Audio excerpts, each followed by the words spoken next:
আমরা এখন যে জায়গায় আছি, আমাদের জাহাজের ক্যাপ্টেন চেষ্টা করছে জাহাজকে খুব দ্রুত যতটুকু সম্ভব একটা নির্দিষ্ট এরিয়া পার করে আরেক জায়গায় নিয়ে যাওয়ার জন্য।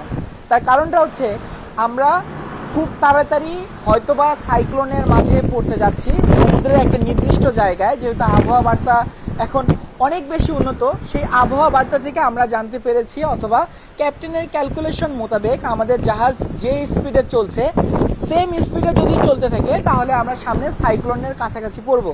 তো যদি সাইক্লোনে পড়ি তাহলে হয়তোবা আপনারা যতটা ভয় পাচ্ছেন বা যেরকম ভাবছেন সেরকম ইনশাল্লাহ কিছু হবে না, তবুও আমাদের কিছুটা হার্ড টাইমের মধ্যে দিয়ে যেতে হবে, যার জন্য জাহাজে থাকা খুব চ্যালেঞ্জিং হয়ে যাবে। মানে জাহাজ খুব বেশি দুলবে আর কি, ঝড়ের মধ্যে দিয়ে যেতে হবে সোজা কথায় বলতে গেলে। তা ক্যাপ্টেন চাচ্ছিল সেই নির্দিষ্ট যে এরিয়া যেটার মধ্যে সাইক্লোন হতে পারে সেম জিনিসটাকে আমরা যেন খুব তাড়াতাড়ি পার করে যেতে পারি, মানে আমরা থাকা অবস্থায় যেন ওই খারাপ সময়টার মধ্যে পড়তে না হয়। তো এখন সমুদ্রের যে কন্ডিশনটা দেখছেন এটাও কিছুটা রাফ, যদিও পুরোপুরি রাফ না। পানি দেখেন, পানি মাঝে মাঝে এত বেশি শান্ত থাকে এটা মনে হয় যে পুকুরের পানি।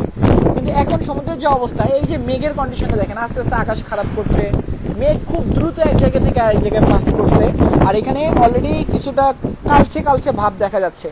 তো এতক্ষণ সাথে ছিলাম আমি হৃদয়। এই যে যে সাইক্লোনের ব্যাপারটা আমি খবর পেয়েছি দিনার থেকে, ফ্রম ইন্ডিয়া।